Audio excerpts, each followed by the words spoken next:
Hi, today we're going to be showing you how to chain ply. This is a really great technique if you have yarn that you want to keep the colors all together. So if you have long color progressions that you want to keep together and you do not want to barber pole, or you want it to barber pole a very small amount, this is the technique you want to use. It's much like making a chain in crochet. And you need to know that you're going to be making a 3-ply with it. So if you're going to be doing this, you probably want to think about a thinner single, because it will be a 3-ply. And there will be little bumps where you make your next chain, and I'll show you that as well. So here's how we start. You always have to start with a loop. So I'm going to take my single that's a loop like that. And I'm going to, it's not very elegant, but I am going to tie it, I'm going to tie it onto my leader here. Okay, so I have my loop and I have my yarn. So I'm going to be going in the Z direction. I'm going to be doing counterclockwise, and I need to fix this a little bit. Also on this, you're going to want to treadle much slower. So can you see that, Bill?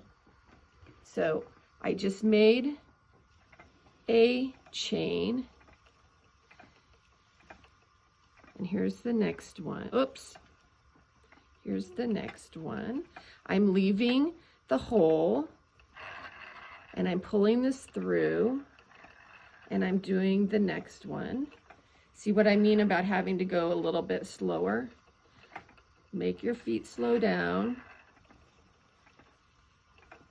And once you get going, you can kind of get into a rhythm with this. And I'm holding back the twist. So Bill, show how I'm holding that there. I'm holding back the twist so that I can control. I come down, I pick up the yarn through the loop, and then I let the twist go in, and then I do it again.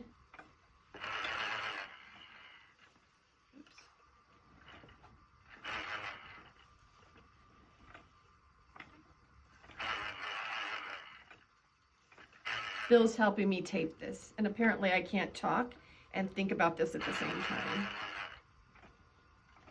Hopefully you're seeing this on this black background. And this yarn does not have the long colorways like what I was saying, but it's what I had on a bobbin that I could show you today. And I think that it's a good color that you can see it along this black. And so when you're doing this and you're doing it with color, you can make your loops longer or shorter. So if you come to like the end of the color, make a little short loop and then start the next color. Or you can choose to have, like a little barber poling right at the junction. But you'll always have like a little teeny bump. So you can barely see it. You can feel it a little bit right here. There's a little bump. Yeah, you can hardly even see it. It's right there. But that's where you kind of have 4 pieces of yarn in that one spot. That one, I did it inelegantly, so that is a bigger bump. Sometimes that happens. And especially as you're getting used to this, because it is kind of a different way of working. If you already know how to crochet though, I'm not a good crocheter, but if you already know how to crochet, this should be kind of makes sense for you. So that's it, chain plying. Until we meet again, happy making.